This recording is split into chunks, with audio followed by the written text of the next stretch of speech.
Now, everybody, welcome back to the channel. I'm Lady Nika, and with Love and Hip Hop Hollywood, this was Child Season 3, Episode 11, The Source.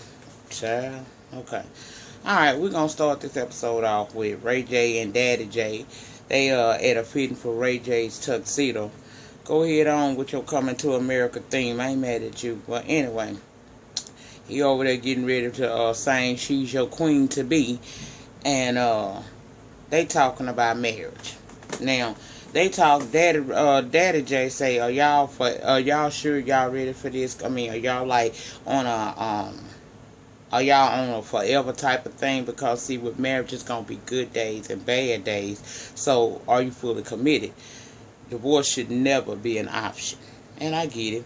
And Ray say he committed, although, Layla on one as of lately, okay? Especially since last week when she walked up in there and seen him with the video girls, she went slap on crazy and shit. So that's what happened, okay?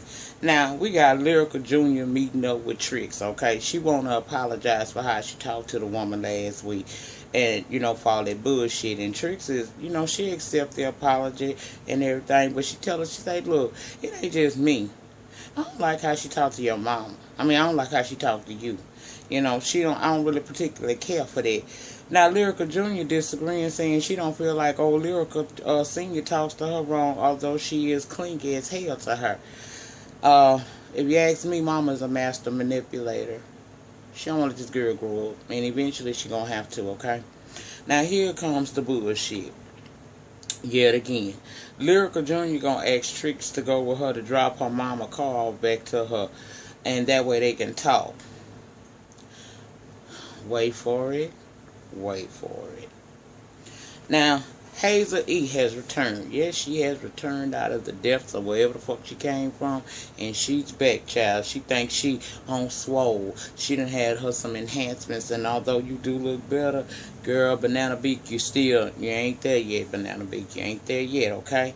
Well, she meeting up with old TT, a.k.a. Double Stuff. Because, see, TT got an ongoing case with this Uber driver. And she telling her, girl, I'm feeling good about this here. I think I'm going to actually win my case and things. So, they discussing that little old gibberish and stuff. Then Hazel E decides to tell her that, she got this new single out. Now, according to Hazel, this shit is burning up the charts. Y'all heard it? I haven't. But she say it's burning up the charts, and it's with Fetty Wap on there. Then that leads us into saying that, what her issue is with Masika. Now, we all know she got an issue with Masika way back from season 1 when she was messing around with Young Bird, and then Masika kind of, eased her way on up in there, and she wound up messing with it. But hell, y'all shouldn't be mad. Y'all should be both glad, because did he not wind up kicking Masika ass, which led to the reason why they both got fired off this show? But I don't know. I'm just saying. Well, anyway, Hazel mad because she talking about Masika was going around saying that that wasn't Fetty Wap on her track. And she say she spoke with Fetty Wap, in fact, and he said that ain't him on that track neither. So she got issues with Masika because of this, okay? Now we see Layla Ali, she hooks up with old Chihuahua. They was somewhere. It's something relating to this wedding she planning. And basically, the Chihuahua trying to convince Layla Ali that Miss Sonia really wants what's best for her and Ray, and that's why she's pushing so hard for this prenup. Well, Layla say, "No, honey, I was there. She told me in my face she don't like me. But guess what? I've been thinking about this situation, and I'm coming to the conclusion that possibly I do need to get me like a prenup or something, because." Back when me and Ray broke up one time, he had trademarked my name, Princess Love. And I'm like, child, if that ain't some dirty shit. So my legal eagles, explain that to me. Does that mean that anytime she uses the Princess Love logo, Ray J stands to gain a percentage of whatever income she may receive from that? Is that what that means? If any of my legal eagles is watching this, jump down there in that panty and tell me, is that what I just heard, okay? Well, Chihuahua said what I knew she was going to say. She say she support Miss Sonia because that's family. See, Layla? See, that's what happened. You need to learn how to mind your own business. You see, blood thicker than water, baby. Blood thicker than water, honey. Later, also had her friend Dominique, their child. She was there as well, and whatever. I said, oh, that's cute. She getting friends now. She need to. Now, next we got Plastic. She worried about old Double Stuff because apparently Double Stuff showed up late for her court date, and a bench warrant has been issued, and she gonna have to turn herself in. Now, Double Stuff say, her lawyer say it's not something to be that big of, upset about. It's a simple procedure. She just gonna go down there and bond right out, okay? Now, Double Stuff say she need to grow up. I said, oh, really? You think? Tiara Marie's involvement on this show has really been disappointing to me, and I'm gonna tell you why. Because one of the main reasons why I watched this show, when I saw the premieres of it, when they did the trailer and all that and let us know they was coming out with this show, I wanted to see it because I was curious to see what the hell Brandy's little brother was up to. And my other reason for wanting to watch this show was because I wanted to see Tiara Marie again.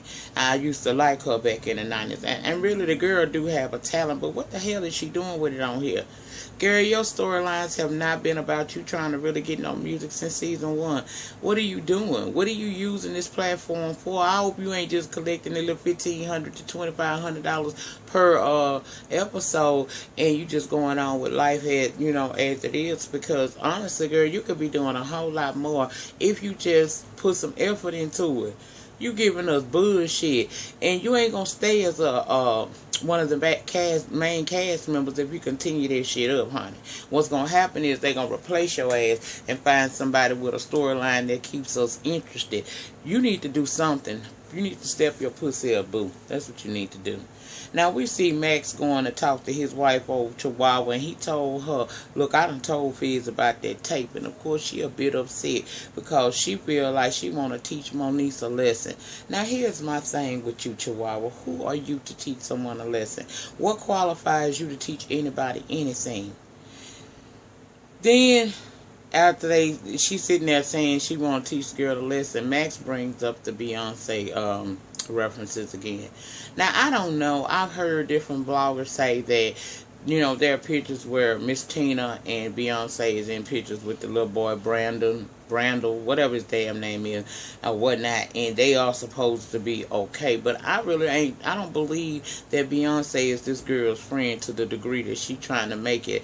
I think they more of like acquaintances, like a bitch will say she know me, and we'll take a picture together, and then she come back and say, oh, I know her. No, you don't know me, honey. You just know what I do. Okay, that's probably about all you know.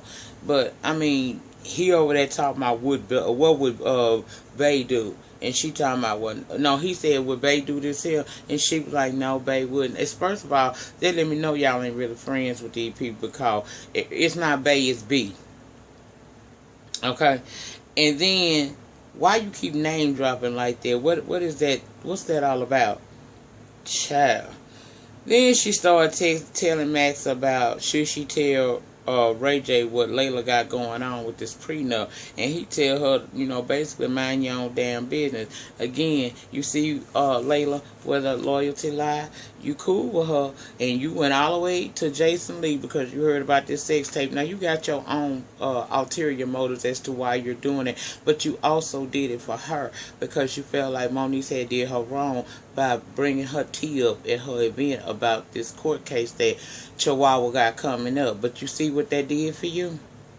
You went there on the I'm a cape for my friend, and your friend is sitting here saying, should I run back and tell Ray J what she got going on? Which I don't understand why you would run back and tell him anyway, because in order for that prenup to become valid, it's going to have to be signed by him and her in front of lawyers. So you really ain't had to say nothing, and that's why Max told you to mind your own goddamn business. Now, Double Stuff done went and surrendered herself to the authorities under a $26,000 bond. She apparently spent 6 hours there, but she had Plastic and her friend, I think her name was Angel or something like that. They was there for her because we know she ain't had that money. Now, Doniece and Masika meet up, and she telling her about that sex tape, and she finally done figured out who it is that was in that sex tape with her. And Moniece, that don't look good. Now, I'm trying to ride with you, girl, but one thing you should know is your body count. But she done figured out it's some dude she used to mess around with off and on for 2 years by the name of Phillip.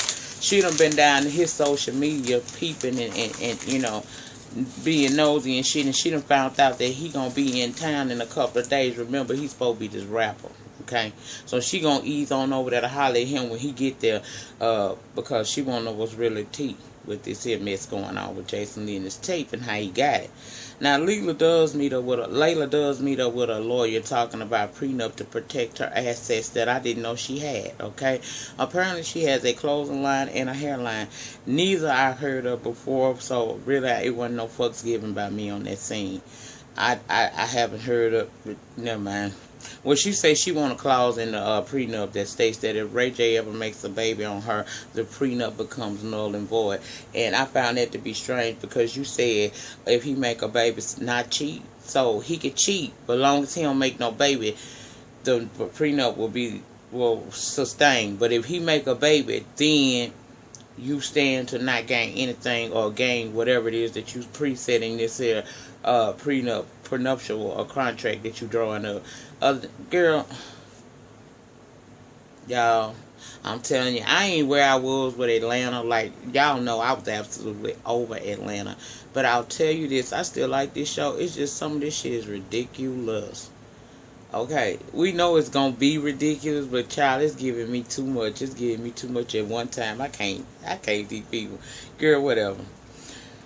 You gonna put a clause in there to say that the contract is the prenup is null and void if he make a baby. But if he cheat on you, it's okay. Girl, hush. So you gonna go back every time he cheat. But if a baby get involved, that's not to the fuck shit. Trix pulls up in Lyrica Senior car, and of course, she lose her geriatric ass mind. She gets to talking about get out of my car, pulling down the woman and stuff. And I'm sitting here looking at that like, why would you drive this woman car? I don't care that you came with Lyrica Jr. to deliver the car, but y'all, Lyrica Jr., you knew that the last thing you needed was for this woman to see this lady in her car. You knew she was going to go the hell off, and I just don't understand why. And then you over here, Lyrica Senior, you over here pulling on this woman and stuff. Girl, you must don't know about that touching rule. See, the touching rule is, you touch me, bitch, and I ain't put my hands on you first, I'm gonna beat your motherfucking ass. Now, ain't nothing went down because Lyrica Jr. started having a mental breakdown and yelling and stuff. And so that kind of calmed the waters to allow them to have this, kumbaya, okay? They gonna make peace right now with each other. They done signed a peace treaty between the two mamas for now. So that shit ended with them all hugging it out, and that was cute.